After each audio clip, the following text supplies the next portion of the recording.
Hello दोस्तों, कैसे हैं आप लोग। दोस्तों आज हम लोग पढ़ने जा रहे हैं विशेषण। आप लोगों में से किसी ने कहा है कि सर विशेषण फिर से पढ़ा दीजिए, समझ में नहीं आया। देखिए समझ में नहीं आया वो अलग बात है, लेकिन वहाँ पर कुछ प्रॉब्लम ये भी है कि छोटा सा सेटअप था, छोटा बोर्ड था और उनको डिलीट भी नहीं कर सकता क्योंकि काफ़ी मेहनत लगती है, वीडियो डिलीट नहीं कर सकते। तो आप लोग जब कमेंट करते हैं सर ये बता दीजिए ये वाला टॉपिक, तो मैं उसी पे काम करता हूँ कि जब आप लोग कहते हैं सर ये टॉपिक जरा फिर से पढ़ा दीजिए तो मैं पढ़ा देता हूँ, ठीक है। तो भाई चलिए आज हम लोग पढ़ते हैं विशेषण। विशेषण पढ़ेंगे हम लोग। विशेषण यहाँ तक दिख रहा है, यहाँ तक शो हो रहा है, एक बार चेक कर लूँ भाई, ठीक है। एक मिनट, ऐसा सही रहेगा, ठीक है। तो ये हो गया विशेषण।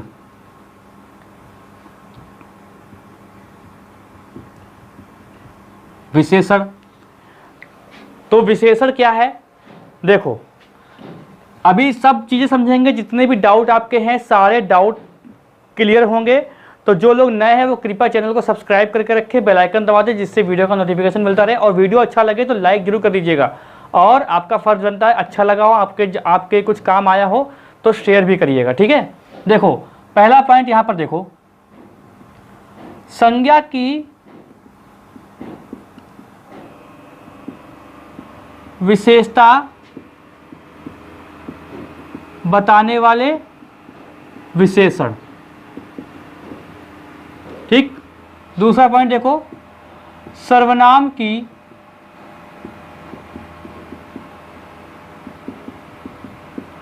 विशेषता वाले बताने वाले कौन होते हैं, विशेषण, ठीक है। तीसरा पॉइंट देखो, क्रिया की विशेषता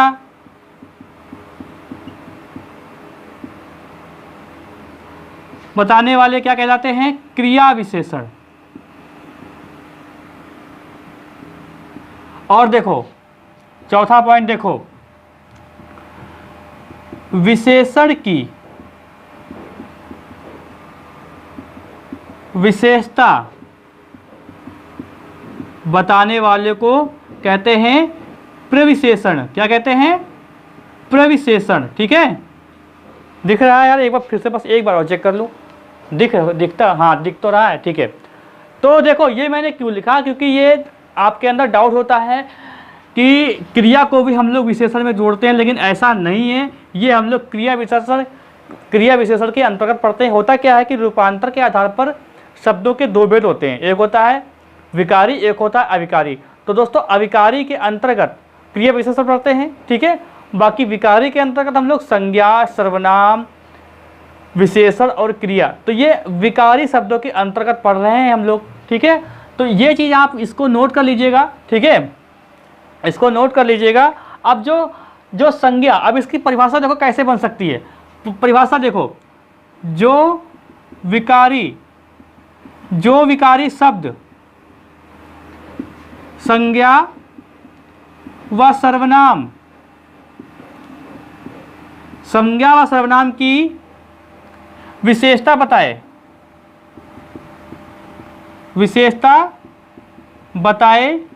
वे शब्द विशेषण कहलाते हैं, विशेषण कहलाते हैं, ठीक है। ये परिभाषा हो सकती है, जो विकारी शब्द। अब यहाँ पर मैंने विशेषण को नहीं लिया क्योंकि विशेषण की जो विशेषता बताते हैं उनको विशेषण नहीं कहते हैं, उनको बोलते हैं प्रविशेषण। अभी हम लोग डिस्कस कर लेंगे, ठीक है। अब देखो जैसे लिखते हैं कि लड़की, अब लड़की क्या है, एक संज्ञा है, इसके अगर लगा दें सुंदर, तो दोस्तों ये क्या हो जाता है, ये आपका जो हो जाता है यही है विशेषण। यह क्या है, विशेषण है। आपकी अभी सारी जितनी भी प्रॉब्लम है वो दूर कर दूंगा मैं, ठीक है, करने की कोशिश करूंगा। सुंदर लड़की, तो ये आपका क्या है, यही विशेषण है। जैसे कि काला घोड़ा, अब काला घोड़ा में क्या हो रहा है कि घोड़ा कैसा है, काला है। अब ये घोड़ा और लड़की संज्ञा है, घोड़ा और लड़की संज्ञा है। फिर संज्ञा की विशेषता बता रहा है ये सुंदर और काला, तो ये क्या है? विशेषण है दोस्तों, ये क्या है? विशेषण है। ठीक है, इसका आप स्क्रीनशॉट ले लो, आगे इसको रफ करते फिर आगे चलते हैं। चलो ठीक है, तो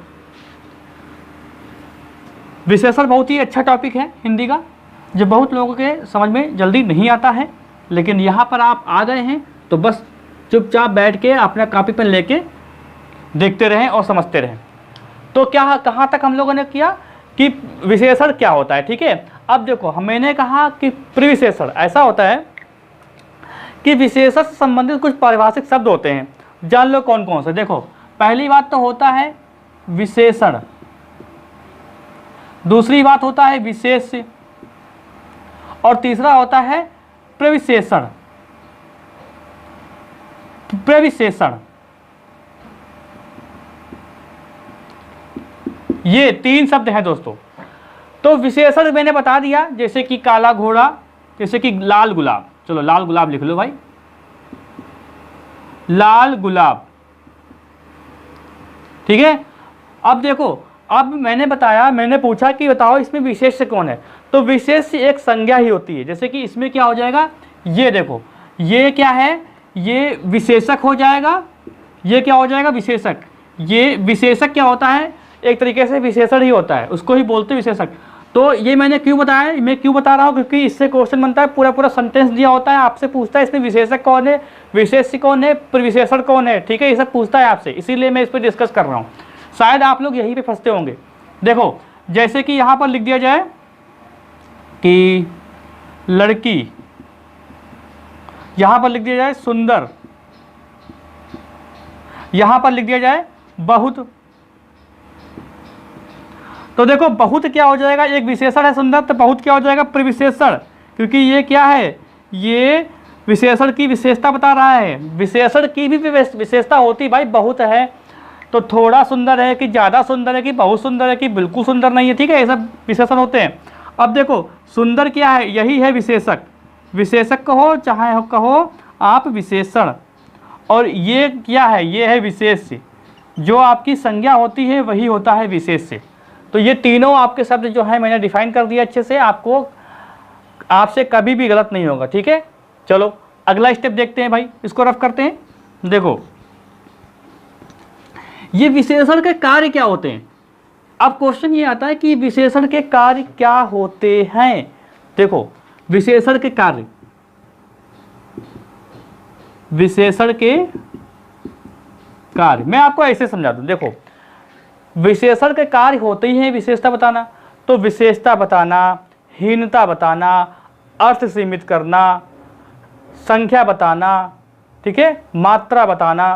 देखो जैसे मैंने बताया विशेषण के कार्य, विशेषता बताना, विशेषता बताना मतलब किसी संज्ञा की विशेषता बताना, हीनता बताना, अब संज्ञा या सर्वनाम कोई भी हो सकता है, हीनता बताना, अर्थ सीमित करना, अर्थ सीमित करना, संख्या बताना, ठीक है, संख्या बताना, मात्रा बताना। तो ये जो है विशेषण के कार्य होते हैं, ये विशेषण के कार्य होते हैं। विशेषता मतलब किसी की विशेषता बता दो भाई, जैसे कि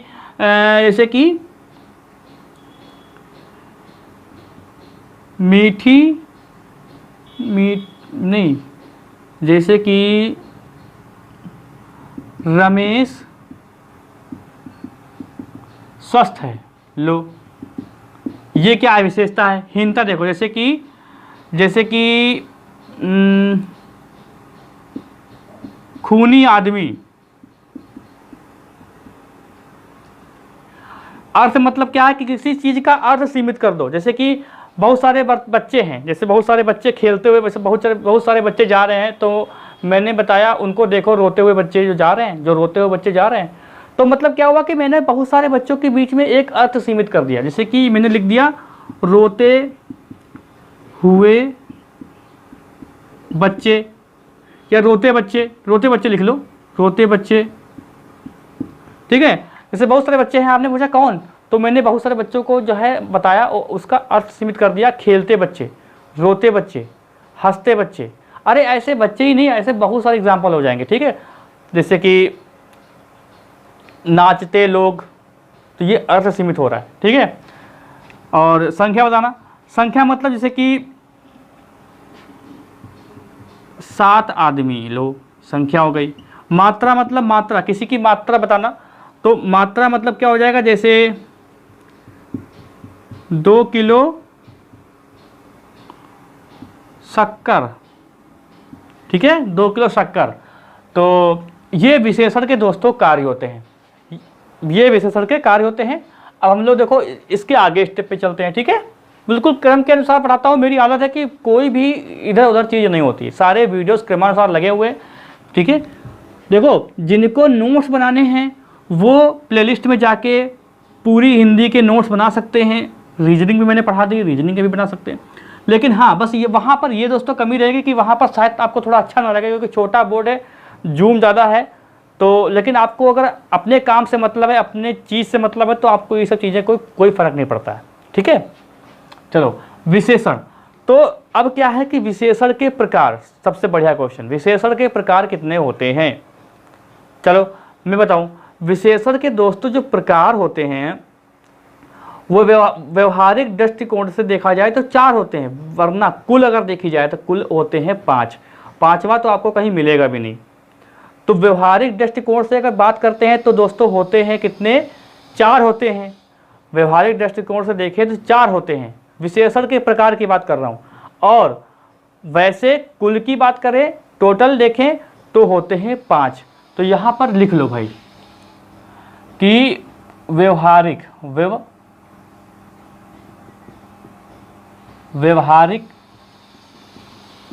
दृष्टि से विशेषण के 4 भेद कौन कौन सा। देखो अब आपको भेद, ये जो भेद हैं बताने जा रहा हूँ, यहाँ तक आ रहा है, मैं देख लूँ एक बार भाई। देखो देखना पड़ता है भाई, मजबूरी है। क्यों? क्योंकि ये इतना जो है मेरा फ्रंट कैमरा नहीं है, बैक कैमरे से रिकॉर्ड करता हूँ, ठीक है। तो यहाँ देखो नंबर 1, देखो नंबर 1 आपका आता है गुणवाचक। गुणवाचक, अब यहाँ पर जो मैं बताने जा रहा हूँ ये चीज़ आपको याद रखनी है, ठीक है। ये गुणवाचक क्या है, विशेषण होता है, गुणवाचक विशेषण। दूसरा देखो, दूसरा है आपका, दूसरा है संख्यावाचक, तीसरा है परिमाणवाचक, ठीक है। संख्यावाचक, तीसरा है परिमाणवाचक, और चौथा क्या है, सार्वनामिक या संकेतवाचक। सार्वनामिक संकेतवाचक। और ये देखो पांचवा, ये पांचवा भी हम लोग पढ़ेंगे, ये होता है व्यक्तिवाचक। व्यक्तिवाचक। अच्छा अब हम लोग एक एक करके डिस्कस कर लेते हैं। गुणवाचक जो विशेषण होता है वो क्या होता है, तो जिन शब्दों से किसी वस्तु या संज्ञा या सर्वनाम का गुण, रंग, दशा, अवस्था का बोध हो तो वहां पर गुणवाचक सर्वनाम कहा जाता है, ठीक है। देखो लिख लो यहाँ पर से लिखेंगे हम लोग गुणवाचक, गुणवाचक विशेषण, ठीक है। तो हम लोग जब अभी क्वेश्चन अगर आए व्यवहारिक दृष्टिकोण से विशेषण के कितने भेद होते हैं तो आपको लगाने हैं 4, और कुल आ जाए कुल विशेषण कितने होते हैं तो 5, ठीक है। तो गुणवाचक विशेषण देखो, जिन विशेषण से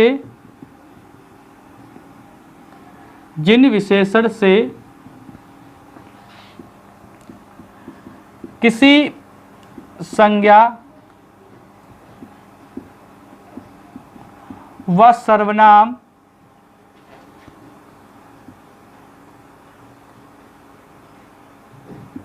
के गुण,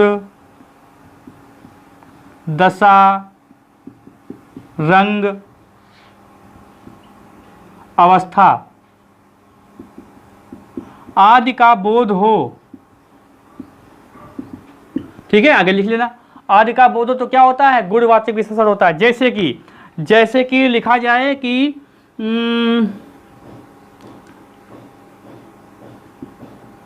राम अच्छा लड़का है, राम अच्छा लड़का है। सुनीता मधुर गीत गाती है।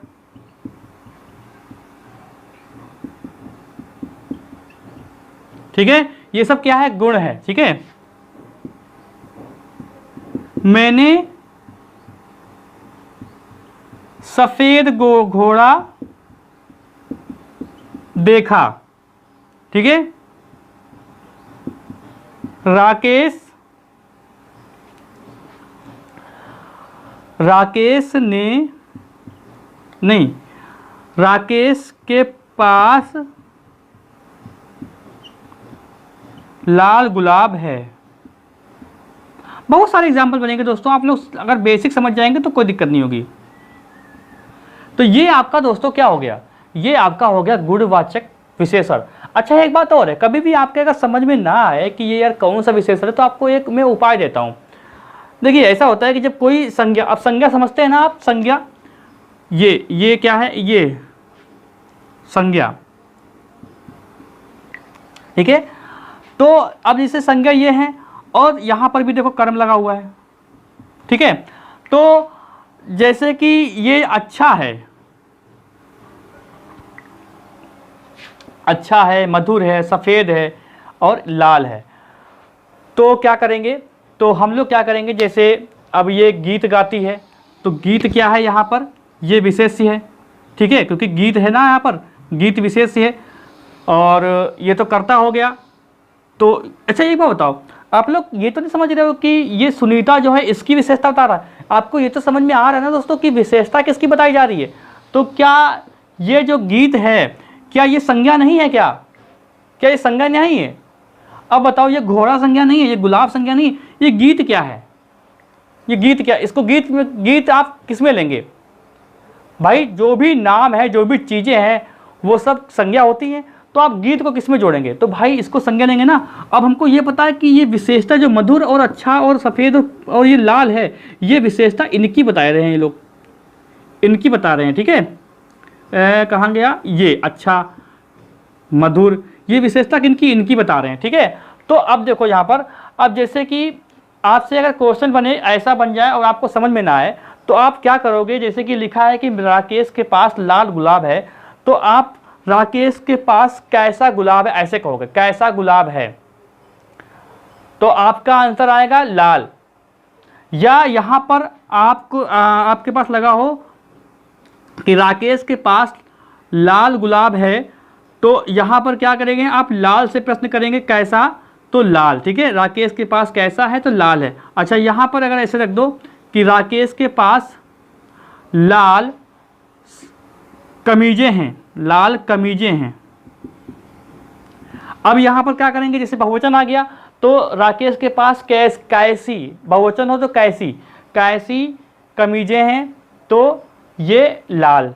ठीक है, अब यहाँ पर देखो, अब जैसे कैसे, जब कैसे का क्वेश्चन करेंगे, तो यहाँ पर एक चीज़ ध्यान रखना, जैसे कि आपके पास अगर पुल्लिंग हो तो आप लगाएंगे कैसा, स्त्रीलिंग हो तो आप लगाएंगे कैसी। ठीक है, जैसे कि मान लिया कहा जाए कि सुनीता के पास, मैं रफ करूं, देखो जैसे कि कह दिया जाए कि सुनीता के पास अच्छी पुस्तक है, सुनीता के पास अच्छी पुस्तक है। पहली बात, आपको तो यही पता हो गया है कि इसमें विशेषण कौन सा है भाई, विशेषण कौन सा है, अच्छी, क्योंकि पुस्तक एक संज्ञा है और पुस्तक की विशेषता अच्छी बता रही है। तो अब यहाँ पर हमें ये नहीं पता किस विशेषण में है ये, तो आप क्या करेंगे कि पुस्तक से क्वेश्चन कर लें, सुनीता से क्वेश्चन कर लें, सुनीता के पास अच्छी पुस्तक है, तो आप कहेंगे सुनीता के पास कैसी पुस्तक है। अब यहाँ पे पुस्तक स्त्रीलिंग में आती है तो कैसी लगाएंगे। ठीक है, ग्रंथ हो तो अच्छा ग्रंथ होगा, तो ग्रंथ में क्या लगाएंगे, कैसा लगाएंगे। या अच्छी पुस्तकें हैं तो पुस्तकें में बहुवचन है तो कैसे लगा देंगे, कैसी लगा देंगे। ठीक है, तो बहुवचन में कैसे का प्रयोग करेंगे, स्त्रीलिंग में कैसी का प्रयोग करेंगे। ये तो मैं बता रहा हूँ सिर्फ समझने के लिए कि आप ऐसा भी कर सकते हैं। ठीक है, चलो अगला देखते हैं। अब इसका मतलब ये नहीं है कि यहां पर कर्ता लगा तो आप समझो कि कर्ता की ही विशेषता है, ऐसा नहीं। संज्ञा और सर्वनाम की विशेषता बताता है तो, और जब विशेषता उसकी बताता है तो उसके पड़ोस में ही तो लगा होगा, कहीं आगे पीछे विशेष से उसके पड़ोस में ही तो लगा होगा। जैसे कि मैंने यहां पर लिख दिया था कि सुनीता मधुर गीत गाती है, गीत गाती है। आप लोग कंफ्यूज ना होइएगा इसमें कि इसमें विशेष कौन है। भाई विशेष कौन है? जिसकी विशेषता बताएगा वही तो विशेष है। अब सुनीता मधुर है क्या? नहीं, सुनीता मधुर। अब यहाँ पे इसको मिटा दो, ऐसे मधुर गीत गाती है तो मधुर गीत, अब यहाँ पे ऐसे मिटा दो, ये देखो मधुर गीत। अब यहाँ पर आपको समझ में आया कि विशेष क्या है? आपके दिमाग में कन्फ्यूजन आ रहा होगा। अब ये विशेष है और ये विशेषण है, क्योंकि विशेष को ही क्या बोल देते हैं? संज्ञा। एक तरीके से संज्ञा होती है और संज्ञा ही है ये। ठीक है, चलो डाउट दूर हो गया होगा आपका। अच्छा, अब आते हैं किस पे? अब किस पे आते हैं? संख्यावाचक पर आओ। संख्यावाचक पर, संख्यावाचक। अब देखो, जिन विशेषण शब्दों से संख्या का बोध हो उसे क्या कहते हैं? संख्यावाचक कहते हैं। अब यहाँ पे मैं परिभाषा नहीं लिखूंगा, ठीक है, आप लोग लिख लीजिएगा। यहाँ पर जो इंपॉर्टेंट क्वेश्चन बनने वाला वो ये है कि संख्यावाचक के भेद कितने होते हैं, ये क्वेश्चन बनेगा आपसे। तो परिभाषा में बता दी, संख्यावाचक के भेद लिखो। संख्यावाचक के भेद, देखो संख्यावाचक के भेद यहाँ पे लिख लेते हैं। कैसे लिखूं? चलो यहाँ पर देखो, संख्यावाचक के भेद देखो। सबसे पहला क्या होगा? गणनाबोधक। गणनाबोधक। दूसरा क्रमबोधक। तीसरा क्या? आवृत्ति बोधक। आवृत्ति बोधक। चौथा समुदाय बोधक। पांचवा प्रत्येक बोधक। अब यहाँ पे मैं क्या करूँगा कि आपको मैं ये परिभाषा नहीं बताऊँगा, यहाँ पर मैं आपको एक एक एग्जाम्पल बता दूँ, आप समझ जाएंगे। तो दोस्तों पहली बात तो संख्यावाचक विशेषण के आपको भेद याद रखने हैं, वो 5 होते हैं। कौन कौन सा? गणनाबोधक, क्रमबोधक, आवृत्ति बोधक, समुदाय बोधक, प्रत्येक बोधक। अब यहाँ पर एक बात और ध्यान रखिएगा दोस्तों, ऐसा होता है कि आपसे जब क्वेश्चन बनेगा तब बोल दिया जाएगा कि इसमें से कौन संख्यावाचक विशेषण का भेद नहीं है। मान लीजिए इनमें से कोई ऐसा उठा के रख दिया जाए और बीच में डाल दिया जाए परिमाणवाचक, तभी मैं कह रहा हूँ कि इस पर आपको ध्यान रखना है कि जो मैं बता रहा हूँ इस पर आप ध्यान रखें कि गणनाबोधक, क्रमबोधक, आवृत्ति बोधक, समुदाय बोधक और प्रत्येक बोधक, तो ये संख्यावाचक विशेषण के भेद होते हैं। तो आपको ऐसे ही याद करना है और ऐसे ही आजकल क्वेश्चन आते हैं तो आप लोग गलत कर देते हैं। तो देखो गणनाबोधक में जैसे कि गणना, जैसे कि 7 आदमी, 5 लड़कियां, ऐसे टाइप से, ठीक है। तो ये गणना है, ये गणना हो गई। 7 कुत्ते, ठीक है। क्रमबोधक देखो, क्रमबोधक जैसे होता नहीं है कि बहुत सारे लोग खड़े हैं तो बोले जैसे कि मैं क्या बोलूँ, चौथा आदमी, पांचवा स्कूल, 7वां घर, इस टाइप से, ठीक है। तो क्रमबोधक में देखो एक बार लिख लेते हैं, जैसे कि तीसरी लड़की, ठीक है। जैसे लिखो, ये है क्रमबोधक, क्योंकि क्रम है ना, क्रम लगाया हुआ है ना ये। तो चौथा बालक, ठीक। आवृत्ति बोधक में देखो क्या होता है। आवृत्ति बोधक में होता है ये दोस्तों, ये है कि इसमें एक वस्तु से दूसरी वस्तु से तुलना करके उसको जो है बड़ा कर देते हैं। जैसे कि कोई वस्तु हो तो उससे क्या है, जैसे कि आपके पास 10 रुपये हैं तो मैं कहूँगा मेरे पास आपके रुपये से 100 गुना रुपया है। आपके पास एक पेन है, मेरे पास आपके पेन के 10 गुना पेन है। तो ये जो गुना वाला आता है दोस्तों, गुना वाला, ठीक है, ये जो गुना वाला आता है तो ये होता है जैसे कि 2 गुना, 100 गुना, ठीक है। तो ये आपका आता है आवृत्ति बोधक में। समुदाय बोधक देखो, समुदाय बोधक में क्या होता है भाई, देखो यहाँ पे कंफ्यूज नहीं होना है। यहाँ पे जो मैंने लिखा चौथा लड़का चौथा बालक, तो यहाँ पर एक की बात हो रही है। अगर मैं यहाँ पे कह दूँ कि चारों लड़के, तीनों लड़कियाँ, पांचों पुरुष, तब क्या आप इसी के साथ जोड़ लेंगे? मैं यहाँ पे समुदाय की बात कर रहा हूँ, पूरी समुदाय की बात कर रहा हूँ। जैसे कि यहाँ पे मैं लिख दूँ कि सातों घर, ठीक है, सातों घर, चारों लड़के, तो इस टाइप से समुदाय बोधक में आता है। अब देखो ये क्या होता है कि प्रत्येक बोधक, तो जो प्रत्येक बोधक होता है वो अनेक वस्तुओं में से हर एक वस्तु का बोध कराता है। प्रत्येक बोधक क्या होता है? हर एक वस्तु में से, अनेक वस्तुओं में से हर एक वस्तु का बोध कराता है। जैसे कि अब जैसे कि इसमें लिख लो वही बात, हर एक आदमी,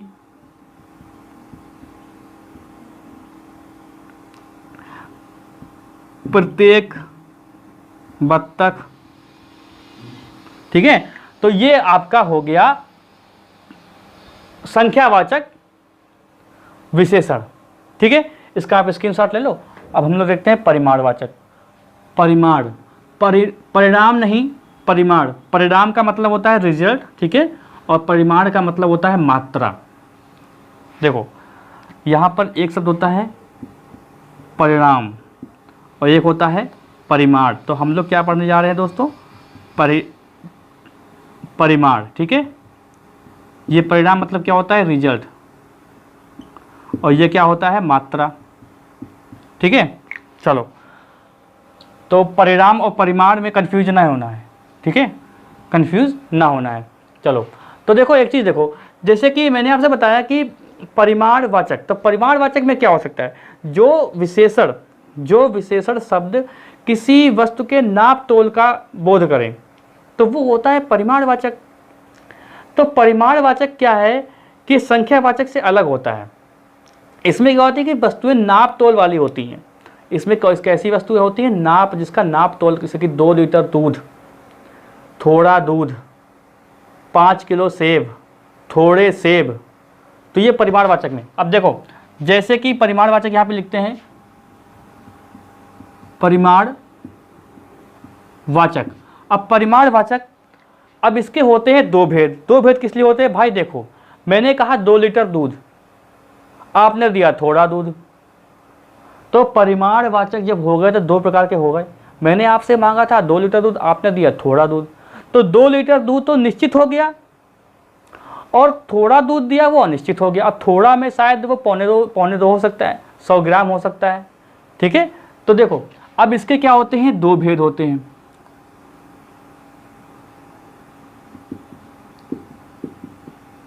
भेद 2, देखो एक होता है निश्चित, एक होता है अनिश्चित।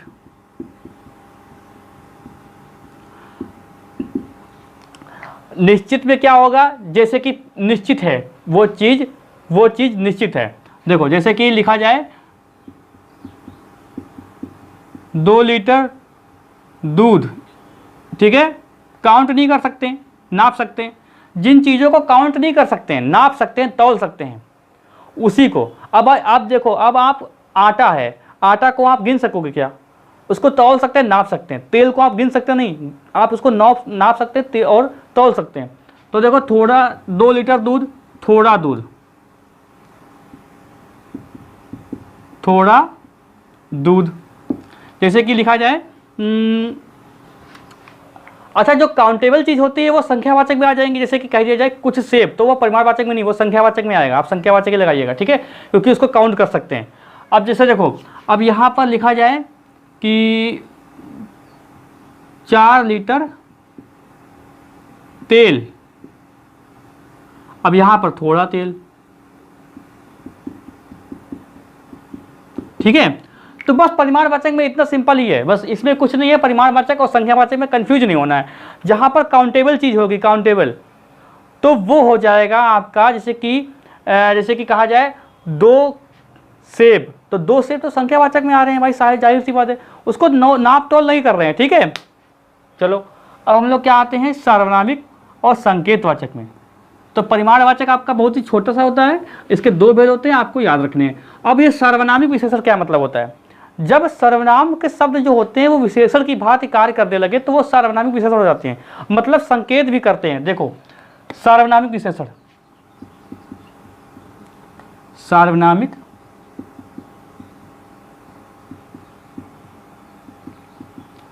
एक चीज देख लो, चल रहा है मेरा वीडियो, कहीं रुक तो नहीं गया? ठीक है। सार्वनामिक विशेषण या संकेतवाचक ऐसा होता है कि जैसे यह वह, ये क्या होते हैं? सर्वनाम होते हैं ना। संज्ञा के स्थान पर प्रयोग किए जाने वाले शब्दों को सर्वनाम कहते हैं, याद है परिभाषा।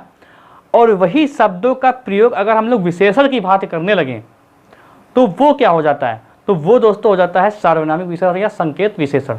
परिभाषा आप लोग लिख लीजिएगा, मैं एग्जाम्पल बताता हूँ। जैसे कि यह मेरा घर है। अब यहाँ पर क्या है कि मेरा, अब यहाँ पर मेरा जो है इसकी विशेषता बता रहा है यह, तो यह जो है अब ये सार्वनामिक विशेषण है। जैसे कि यह वह मेरा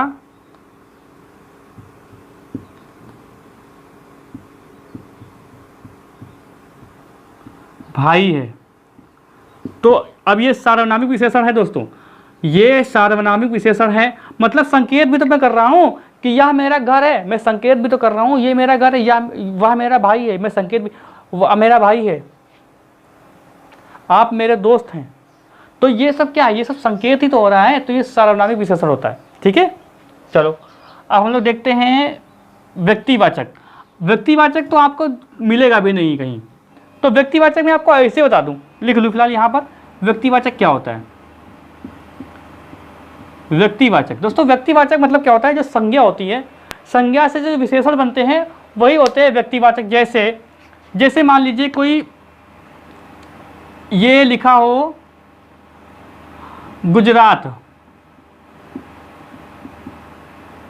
इसमें ज्यादातर क्या होता है? व्यक्तिवाचक संज्ञा होती है। ठीक है, तो संज्ञा से बने विशेषण को, हाँ ठीक है, संज्ञा से बने विशेषण को हम लोग क्या कहते हैं? व्यक्तिवाचक संज्ञा, व्यक्तिवाचक विशेषण बोलते हैं। तो गुजरात का अब यहाँ पर मान लिया कर दिया जाए गुजराती, तो भाई बताओ इसको हम लोग किस श्रेणी में रखेंगे? जैसे कि यहाँ लिख दिया जाए लखनऊ, लिख दिया जाए लखनऊ। अब यहाँ पर लिख दिया जाए लखनवी। अब यहाँ पर एक चीज़ लिख दी जाए हैदराबादी। ज़्यादातर इसमें क्या होती है? व्यक्तिवाचक मतलब होती है, और स्थानवाचक जो संज्ञा होते हैं वो होते हैं। ठीक है, देखो हैदराबादी। अब बताओ इसको हम दोस्तों, अभी अभी क्या हुआ कि फोकस छोड़ दिया था, तभी मुझे कट करना पड़ा वीडियो, और फिर से मैं रिकॉर्ड कर रहा हूँ। लेकिन मैं अब उतना फिर से रिकॉर्ड नहीं करूँगा, मेरा काफ़ी वीडियो बन चुका था। तो आप भी सोच रहे होंगे कि अचानक से ये कैसे हो गया। ठीक है, तो उसके लिए थोड़ा सा क्षमा चाहता हूँ, हालांकि इससे कोई फ़र्क नहीं पड़ता है। अब क्या हुआ कि एकदम से फोकस छोड़ दिया तो अंधेरा हो गया था वीडियो में, तो अफसोस हुआ, मुझे फिर से बनाना पड़ेगा। चलो, तो मैंने बता दिया कि व्यक्तिवाचक संज्ञा कैसे बनती है। व्यक्तिवाचक संज्ञा मतलब जो व्यक्तिवाचक, जो संज्ञा से विशेषण बनता है उसको बोलते हैं हम लोग व्यक्तिवाचक विशेषण। ठीक है, अब यहाँ पर एक चीज़ देखो, हम लोग अब देखेंगे विशेषण की अवस्थाएं। विशेषण की अवस्थाएं, ये क्वेश्चन आता है भाई। विशेषण की अवस्थाएं कितनी होती है? 3 होती है। एक होती है मूलावस्था, उत्तरावस्था, अच्छा एडजेक्टिव बोलते हैं विशेषण को। ठीक है, उत्तरावस्था, और यह है उत्तमावस्था।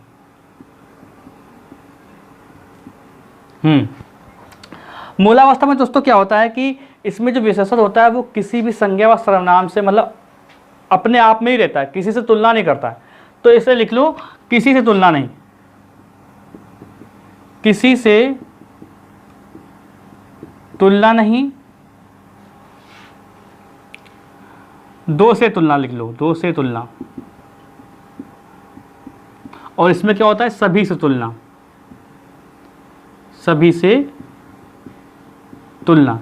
जैसे कि मान लिया कहा जाए कि मैं निम्न हूं, लिखा जाए मैं, इसमें लिखो निम्न, निम्न लिखो। ठीक है, अब लिखा जाए कि मैं तुमसे निम्न हूं, मतलब दो से तुलना, तो इसमें क्या हो जाएगा? निम्नतर,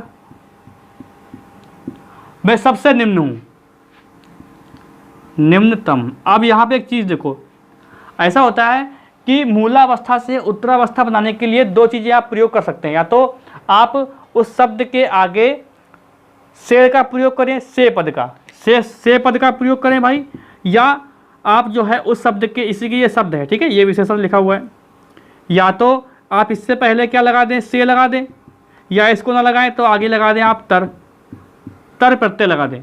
इधर क्या होता है कि ये विशेषण लिखा हुआ है, या तो आप इससे पहले सबसे लगा दें, सबसे लगा दें, या आप यहाँ पर क्या लगा दें, तम प्रत्यय लगा दें। तो ये एक रूल होता है, ठीक है। जैसे कि यहाँ पर लिखा जाए उच्च, तो यहाँ पर या अब ये जो उत्तरावस्था है, उत्तरावस्था बनाने के लिए हम लोग क्या कर सकते हैं भाई, हम लोग इसमें क्या कर सकते हैं, दो चीज़ें कर सकते हैं, से उच्च या उच्चतर।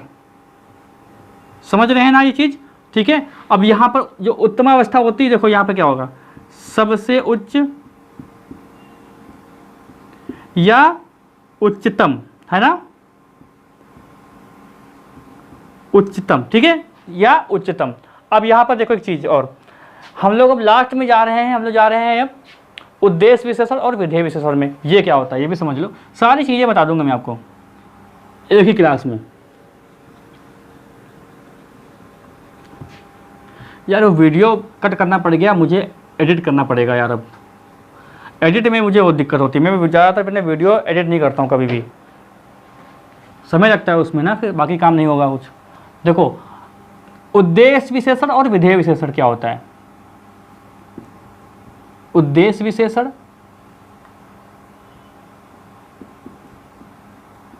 और विधेय विशेषण। अच्छा ये क्या बता, ये सर आप क्यों बता रहे हो भाई, इससे क्वेश्चन बनेगा कि इसमें उद्देश्य विशेषण कौन है, विधेय विशेषण कौन है, ये क्वेश्चन बनता है ना, इसीलिए बता रहा हूँ मैं आपको। और विधेय विशेषण,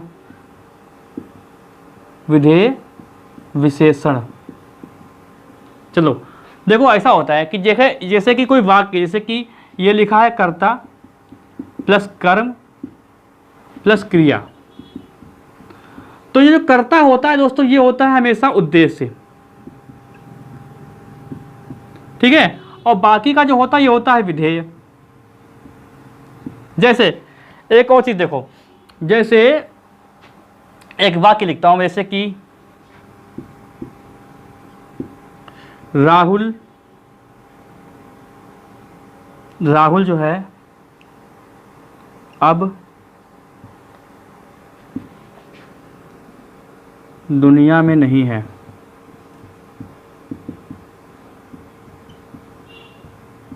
तो ये उद्देश्य है बस, और इसी को तो कर्ता बोलते हैं, ये उद्देश्य और ये विधेय, ठीक है। अब इसी को हम लोग बेस बना के चलेंगे, हम लोग अब बेस बना के चलेंगे। अब देखो जैसे कि एक सेंटेंस लिखते हैं भाई, जैसे कि सेंटेंस लिखते हैं कि रफ कर दूं मैं इसको क्या, देखो एक सेंटेंस लिखते हैं, बालक पुस्तक पढ़ता है। अच्छा अब यहाँ पर एक चीज़ समझो दोस्तों कि बालक पुस्तक पढ़ता है, तो ये बिल्कुल बिल्कुल सिंपल एक साधारण वाक्य है। इसमें विधेय क्या है, विधेय ये हो जाएगा, ये क्या हो जाएगा विधेय,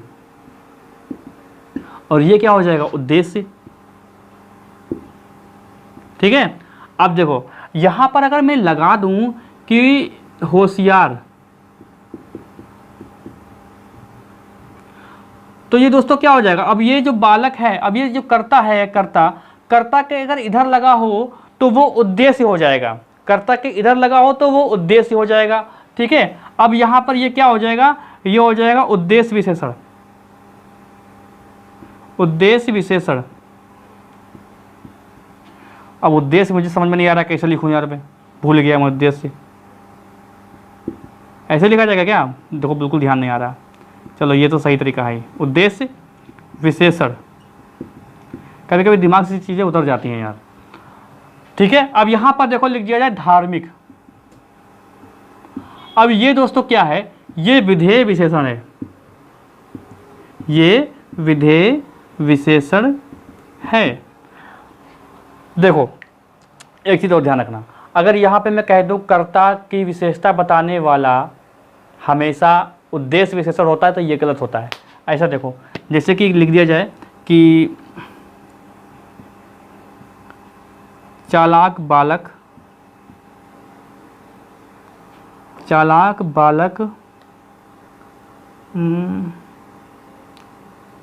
खाता है, तो यहाँ पर ये चालाक जो है इसको बोलेंगे दोस्तों उद्देश्य विशेषण।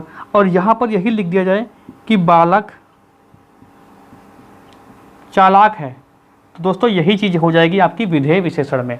ध्यान रखिएगा इस चीज़ को, ठीक है। तो ये आपका पूरा समाप्त होता है दोस्तों विशेषण। अब इसमें विशेषण में मेरी तरफ से कुछ भी नहीं बचा हुआ है, ठीक है।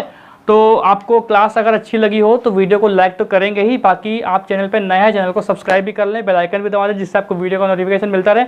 और हाँ, अपने साथियों तक इस वीडियो का लिंक जरूर शेयर करें और उनसे भी कहें कि एक बार ज़रूर चेक करें, ठीक है। मिलते हैं बहुत जल्द हम लोग अगली क्लास में।